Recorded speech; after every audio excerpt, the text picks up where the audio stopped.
As if this is a question that a straight person A, wants to ask, or B, is like too afraid to ask.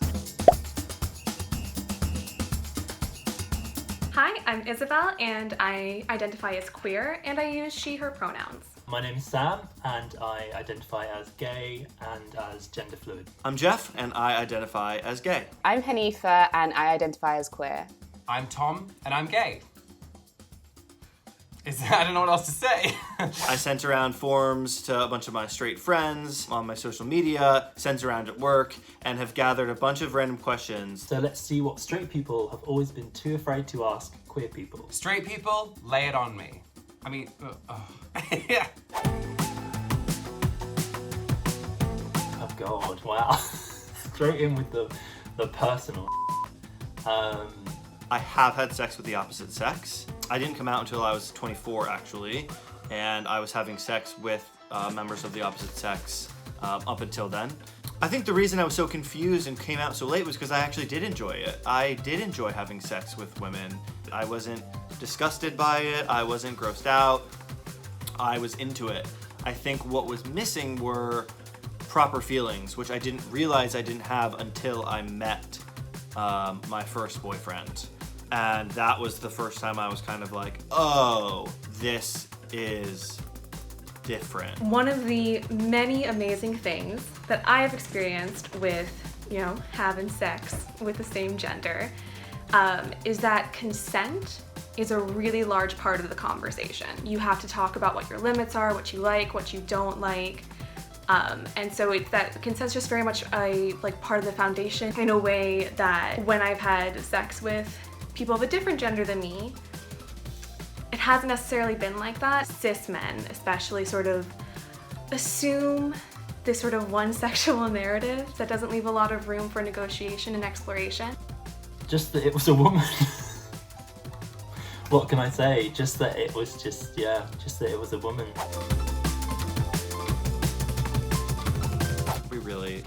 Are we really going there? Are we really going there?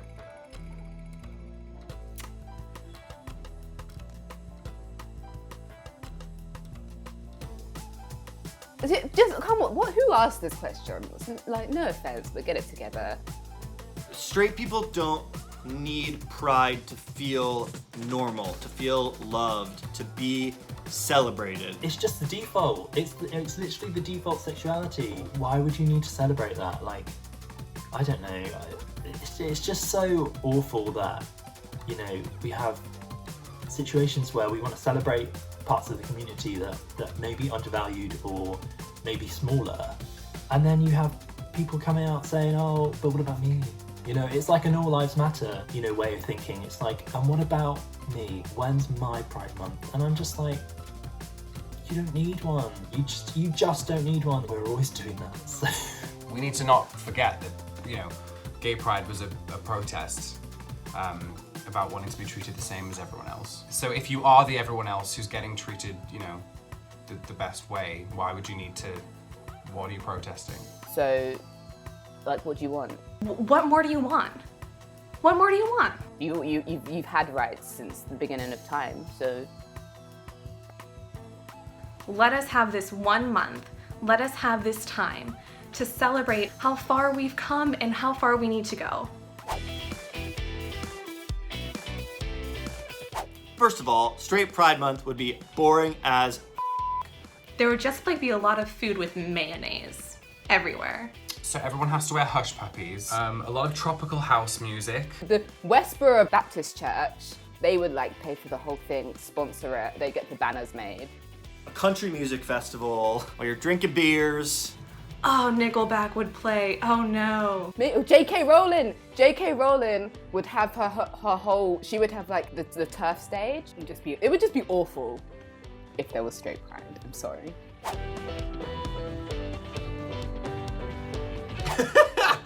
Okay. I think they're fine. I think they're great. Oh. I think they're great. I'm perfectly fine with that. Yeah. I'm very curious as to why this was asked, to be honest. I wonder if is there a stigma against or for hairy bums in the straight world? My opinion is, I will be honest, I prefer a smooth butt. However, there's an element of naturalness that I find beautiful, and there's an element of not wanting to shame someone for something that they can't help, such as having a hairy butt. This question does come up a lot, and people are always like, why would you do that? Put it this way, people wouldn't do it as much as they do if it wasn't good. That's all I'll say. A bit of both, honestly.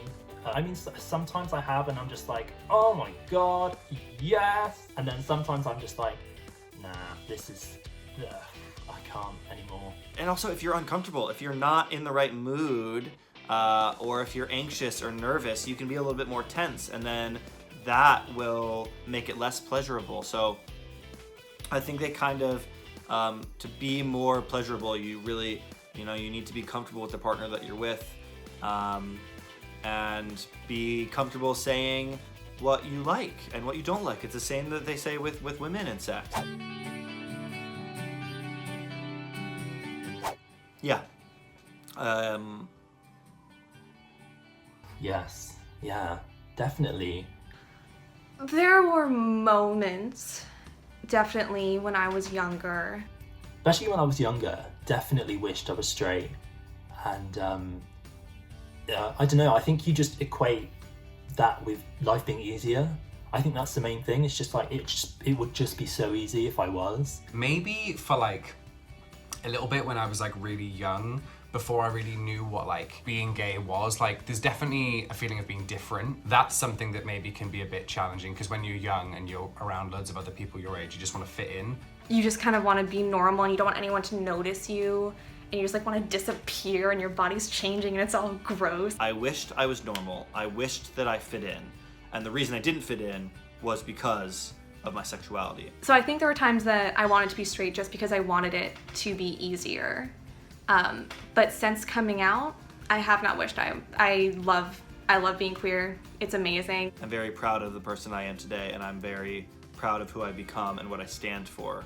And me wishing I was straight means that I wish that I was different than who I am. And I love myself, man. I'm very thankful that I'm made this way. I think it's a big part of who I am, and I wouldn't change it for anything. Like, you are who you are. I wouldn't want to change myself, and you just gotta follow your heart, because there's so much I wouldn't experience. There's so much culture, so many friends, so many places that I wouldn't have gone to, and like so much art, and just the culture, queer culture is so rich, and I wouldn't trade that for anything. First of all, this would require me to have a partner. So if you're watching this and you're single and you want to have kids, hit me up. My Instagram is below. I don't think it's that hard of a conversation. I think if you are with a partner and you are unable to have the conversation about kids, you should not be together, because you don't have open dialogue. I am 23 years old. This is not a conversation I plan on having for a long time. I mean, I just constantly say that I find children really annoying. So that's kind of my current stance on that. I would say I would see if they were keen on having a biological child, or if they wanted to go down the adoption route. It's a way bigger factor that I guess like heterosexual couples don't have to think about unless they have like fertility issues. So it's quite tricky. I guess it's less hard for two women though than two men, because at least the women have like the housing situation to grow the baby. I don't know what two guys would do. That's tough. Sorry, guys.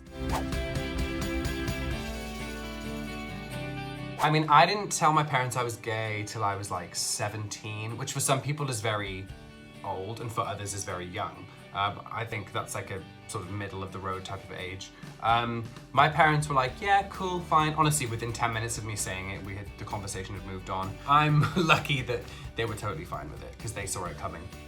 Both were really good. My dad especially was really nice about it. And also I didn't want to say I'm gay, because I personally hate the whole trope of coming out. Like, I don't know, I just find it really annoying that it's like, well, bitch, you're a student, so why do I have to come out and tell you that you're wrong? It was a very non-issue. I think I'm very privileged in the sense that I was from a family that's very accepting and very loving of everybody. I unfortunately came out while my dad was dying of brain cancer. It was something I wanted to tell him before he passed away, and he wasn't all there. So I actually had to tell him a few times. Took like about 3 times for it to sink in, which was hard. But I can't blame him. I have to blame the brain cancer. The hardest thing for me was that I wasn't fully ready to come out, I don't think. But because my dad was dying, I came out. I didn't have all the answers yet, but I felt the need to come out because I didn't know if it was going to be my last conversation with my dad, and I didn't want to get to a point where my dad didn't know things about me when he passed. All right, so that's all the questions. I was definitely surprised by how many people wanted to know how I was going to have kids. Like, are you my mom? Stop. Yeah, I thought they were quite tame. I thought they would be really, I guess the ones for the guys were kind of intrusive. The straight pride question threw me off because honestly, I have no idea if anyone genuinely wants that. It's so funny. It's just like, do straight people feel more comfortable asking incredibly personal stuff to gay people? Like, I wouldn't come along and just be like, when's the last tip you've given? But, you know, maybe I should. Maybe I should be asking those questions. And I will from now on. If there's anything that you'd like to know that we didn't answer, put it in the comments below. And this year, like every year, happy Pride. I know we would want to celebrate Pride in a different way, but everyone just stay safe, stay healthy, and stay gay.